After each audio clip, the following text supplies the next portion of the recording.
Estamos en contacto con el ensayista, doctor en Ciencias Sociales y docente universitario Alejandro Horowitz, a quien tenemos en línea. ¿Qué tal, Alejandro? ¿Cómo te va? Pablo Yumato te habla. ¿Qué tal? ¿Cómo andan ustedes? Bien, muchas gracias por atendernos, Alejandro. Bueno, a ver, ¿qué análisis hace de todo lo que pasó con Cristina, su condena a 6 años de prisión, más la inhabilitación de por vida para ejercer cargos públicos, y esta masiva movilización que se generó el miércoles pasado en la Plaza de Mayo? En primer lugar, conviene entender esto no solamente en términos de situación de cabotaje, sino como parte de una situación internacional. Cuando uno mira la situación de Gaza, cuando uno mira el bombardeo a Irán, uno no ve simplemente a un señor sumamente peligroso que puede ponernos en términos casi de guerra atómica, porque no se escapa que detrás de Irán está China y está Pakistán, que ya anunció públicamente que está dispuesto a utilizar armas nucleares.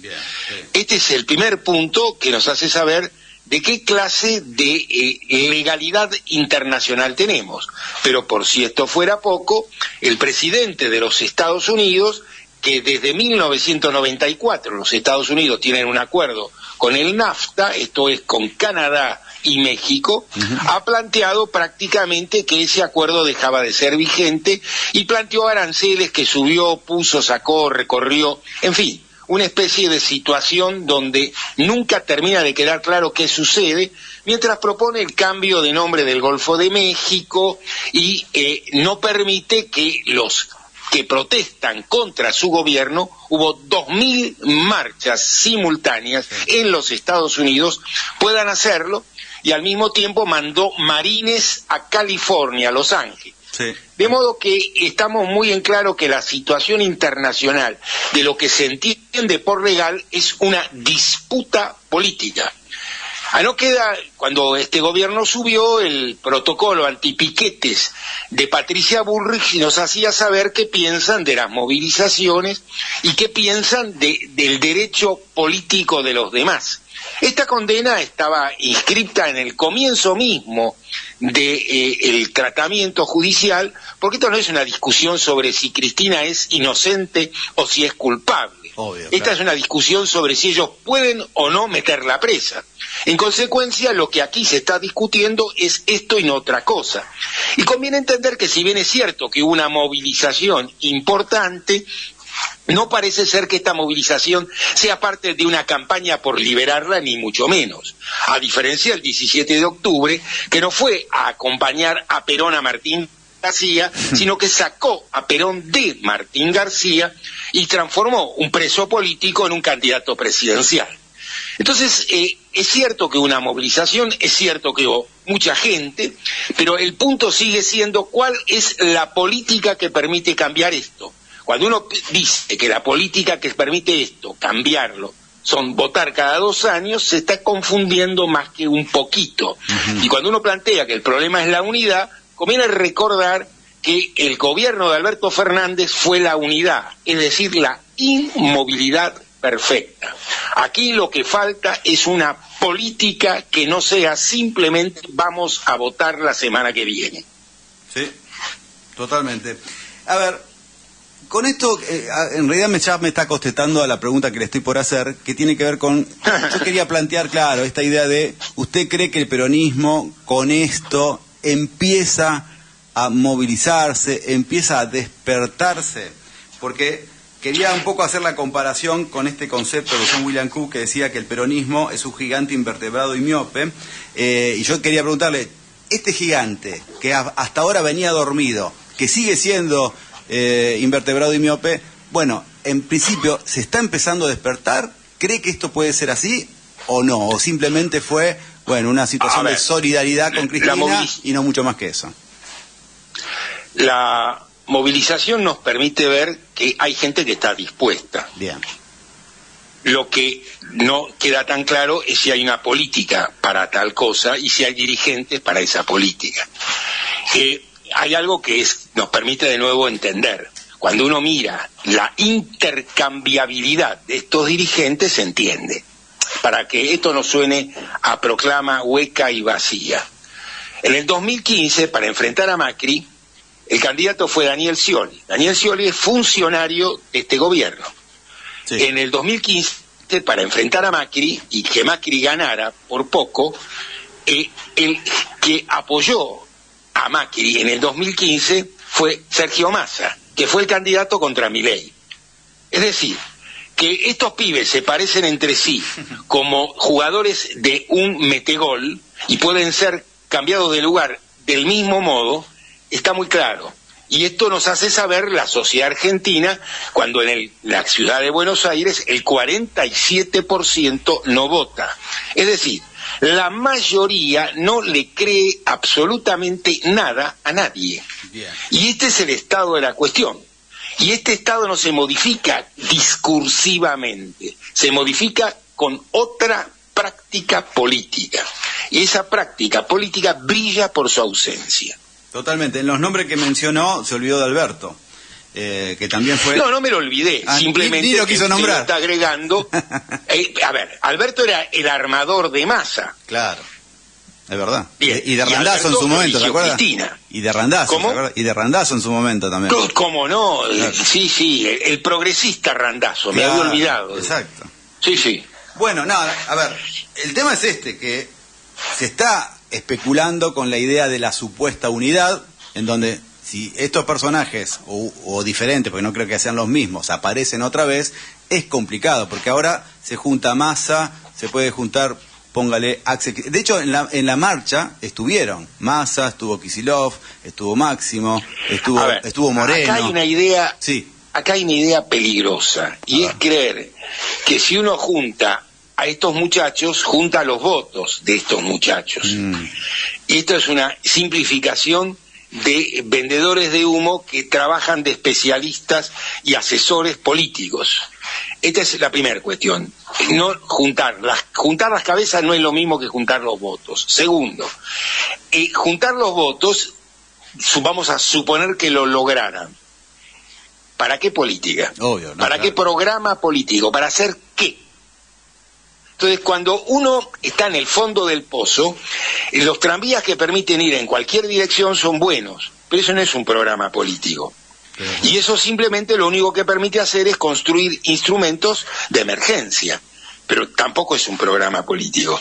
Y aquí lo que necesitamos es un programa que no consista simplemente en pagar los servicios de la deuda externa, y que la sociedad argentina lo único que quiera es que no haya inflación. Entonces, cuando uno tiene una sociedad con tan bajo nivel de aspiraciones y una dirección política que no discute ninguna otra cosa que cargos y una lista electoral y en qué lugar va cada uno, pues bien, uno entiende por qué esta política está agotada. Sí, totalmente. Bueno, metámonos un poco entonces en esto de la política que está agotada y sobre todo en este gobierno. Usted en su respuesta seguramente quizás se incline en pensar que este gobierno tiene hilo en el carrotel siempre y cuando el peronismo se una, o no se una. A ver, si el peronismo sigue como está, ¿este gobierno va a seguir? Yo creo que este gobierno depende de sí mismo, no de lo que haga el peronismo. A ver. Y este es el primer elemento que vale la pena entender. Sí. Este gobierno no tiene grandes exigencias y le exigen dos cosas: que no vuele, que no choque la calecita, sí, y que la inflación no se dispare. Para que la inflación no se dispare, la política de este gobierno es tener el dólar pisado, y tenemos una, entre comillas, inflación relativamente baja y una inflación en dólares importante, sí, que vuelve muy complicada la cuestión. Pero como a las empresas importantes les ofrecen el carry trade les permite hacer una diferencia en dólares que no existe. A ver, la tasa de interés en este momento en los Estados Unidos, la que fija la Reserva Federal, no llega al 4,5%, de modo que una tasa normal es de 6%. En la Argentina el carry trade permite obtener el 23% anual en dólares, pero claro, cuesta $1.000 millones por mes. Claro. Y este es por semana. y este es el pequeño detalle, para sostener eso no tienen la plata ni siquiera creciendo la deuda, porque tampoco tienen quien les preste, salvo el fondo y algunos bancos que les prestan 1.000 millones, 2.000 millones, es decir, centavitos para el juego que juegan. Pero mientras ese juego no estalle, este gobierno funciona. ¿Por qué? Porque este gobierno dice, a ver, nosotros venimos y hacemos ajuste, mientras que los otros mienten y dicen que no ajustan cuando ajustan. Nosotros venimos y decimos la justicia social es una porquería.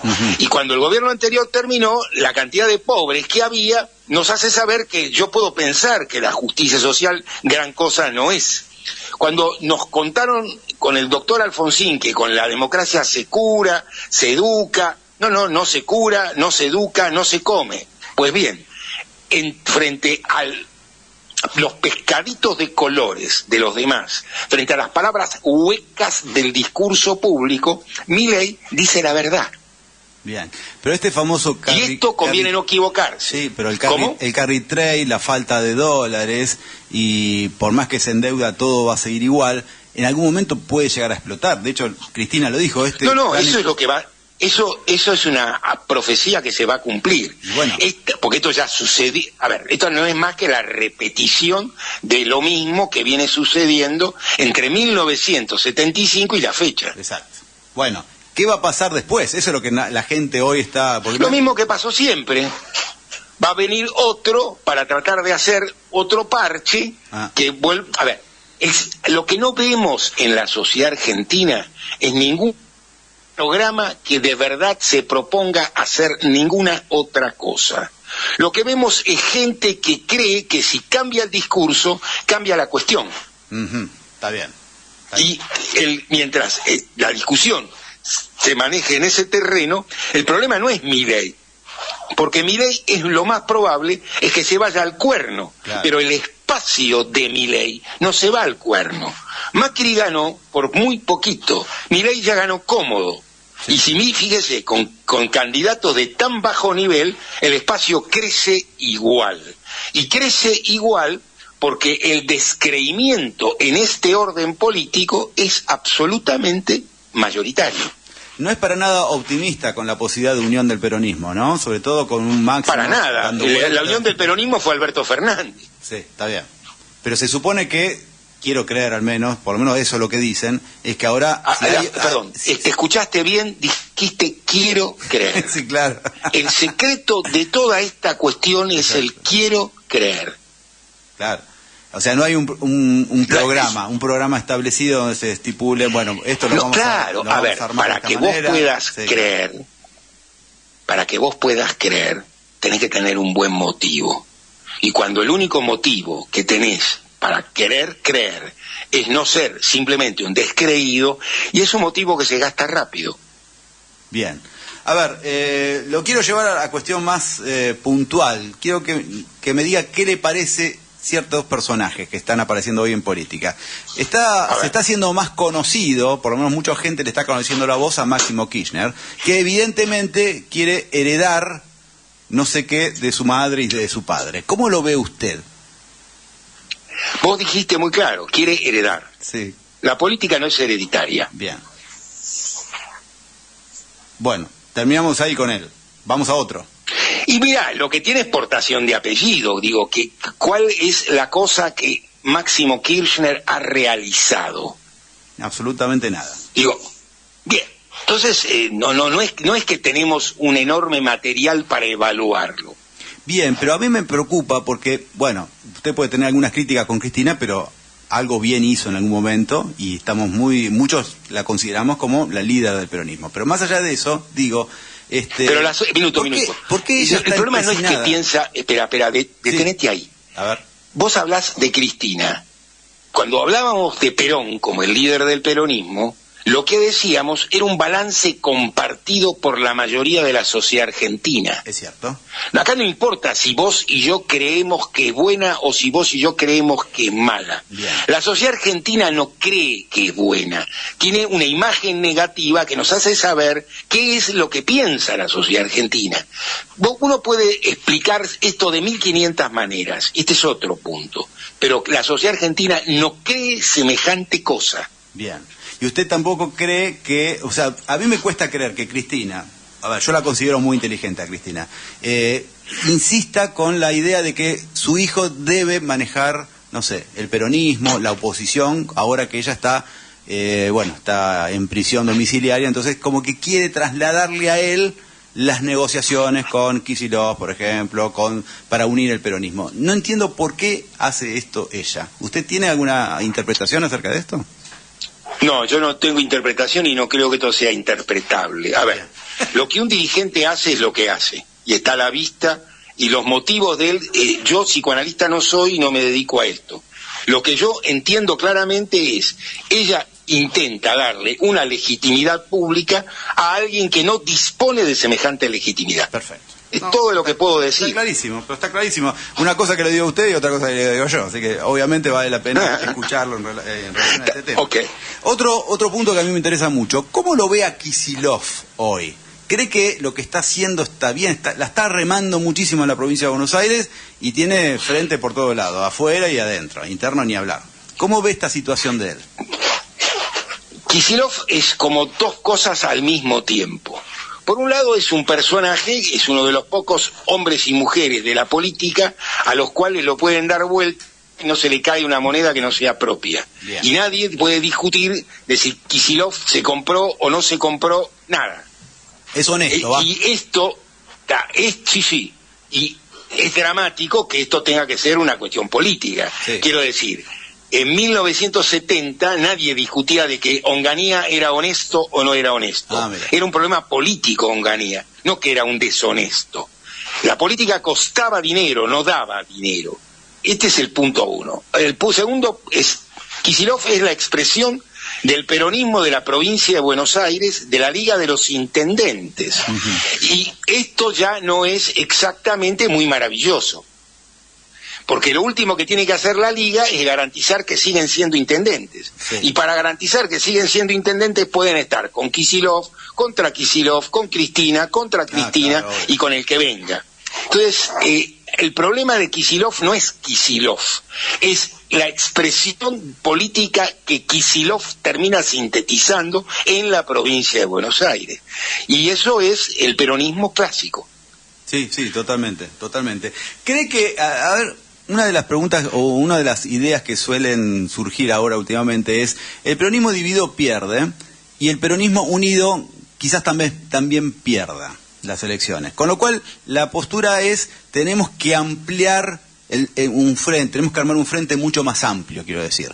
¿Cómo ve esa situación? ¿Cree que se puede generar? No creo, ya me adelanto yo a su respuesta, no creo que se pueda dar este año, pero creo que se podrá dar en algún momento.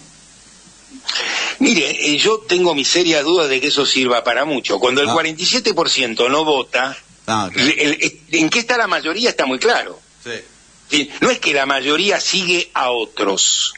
La mayoría no sigue, la mayoría nos hace saber que no cree y tiene motivos de la práctica política que llevan a no creer. La política considerada un puro discurso y un puro acuerdo de dirigentes es la política de los especialistas que venden humo y cobran millones de dólares por vender humo. Está bien, ellos hacen un negocio, pero nosotros hacemos un muy mal negocio, no solo pagándolo, sino creyéndolo. Sí. De ahí no sale nada. La idea de que si el Frente de Izquierda o alguno de los integrantes del Frente de Izquierda se suman, esto quiere decir que tienen un frente contra Milei, no es cierto, porque si algo nos hace saber el Congreso es que es absolutamente incapaz de hacer política contra Milei, ni siquiera donde tiene mayoría absoluta. Claro. A ver, si miramos simplemente la composición de la Corte y el resultado de la Corte que jugó a Cristina, sí, claro. Entendemos. Sí. Fue votada con mayoría peronista. Es verdad. Es verdad. Lo veo igualmente, yo no quiero que sea así, pero lo veo muy pesimista en relación al futuro inmediato. Y lo planteo en el... Yo no soy ni... A ver, pero veo que hay una famosa fórmula... Perdón. Veo que hay una famosa fórmula de Gramsci que cita a todo el mundo, sí, con el optimismo de la voluntad y el pesimismo de la inteligencia. Lo que conviene es pensar alguna vez qué quiere decir la fórmula. El optimismo de la voluntad es el optimismo de saber qué clase de dificultades tengo que vencer y confiar en la posibilidad de vencerlas por tener claras las dificultades y una respuesta de las dificultades. El pesimismo de la inteligencia es saber que a pesar de que puedo tener todo esto en claro, me puede ir mal igual. Nada de estas dos cosas suceden acá. Totalmente, sí, sí. Totalmente de acuerdo en este sentido. Pero bueno, la última que quiero hacerle, vio que asume Milei y está realmente desestructurando, casi le diría, no solo la economía, sino todo lo que tenga que ver en términos constitucionales. La democracia misma está desestructurando, está rompiendo todo, está haciendo bolsa al Estado. Bien, el espacio político que venga, quizás el 2027 o no, vaya a saber cuándo, un espacio político quizás con las atribuciones que usted quisiera que tenga, el peronismo, con un programa en serio, que sea revolucionario como fue el peronismo en su momento.